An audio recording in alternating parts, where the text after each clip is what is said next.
Saffron goat's milk soap regular বেসিসে আসলে cleanser হিসেবে এটা ইউজ করা হয় বিফোর শাওয়ার। আমি ট্রাই করি এভরিডে এটা ইউজ করার। তোমরা যারা এটা রেগুলার বেসিসে ইউজ করবা তারা বুঝতে পারবা যে এটা সানবার্ন রিমুভ করবে, পিগমেন্টেশন প্রবলেম দূর করবে, সাথে পিম্পলসের প্রবলেম থাকলে সেটাও কিন্তু চলে যাবে। পিম্পলসের পরে যে ডার্ক স্পটটা থেকে যায় ওইটাও কিন্তু এটা রিমুভ করবে। রিবানা স্যাফরন গ্লোয়িং ফেস প্যাক, এই প্যাকটা তোমরা রোজ ওয়াটার অর মিল্ক দিয়ে ইউজ করতে পারো। তোমরা ট্রাই করবা এটা ক্লিন ফেসে অ্যাপ্লাই করার, অ্যান্ড এটাকে 15 to 20 মিনিটস তোমরা রেখে দিয়ে দেন কোল্ড ওয়াটার দিয়ে ওয়াশ করে ফেলবা।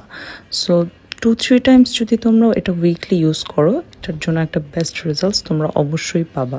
এটা স্কিনের কালচে ভাব দূর করে পুরোপুরি ন্যাচারালি একটা গ্লোই লুক দেয়। কিছুক্ষণ রেখে দেন আমি এটা একটু হালকা ম্যাসাজ দিয়ে এটা ক্লিন করে নিলাম, and then Ribana saffron brightening gel. This gel is amazing, trust me. Try to use it in every night. মুখের যে কোনো রকম দাগ থেকে শুরু করে অ্যাকনে স্পট, তারপর সানট্যান, সব কিছুই মোটামুটি সলিউশন এই রিবানার brightening gel. At least try to keep it 1 or 2 hours, and তোমরা চাইলে এটা ওভারনাইট স্কিনে রেখে দিতে পারো। তোমরা দেখতেই পাচ্ছ সুন্দর একটা গ্লোই লুক দিচ্ছে ন্যাচারাল ভাবে। এত সুন্দর একটা ইনস্ট্যান্ট গ্লোই লুক কিন্তু সবাই চায়। Thanks for watching.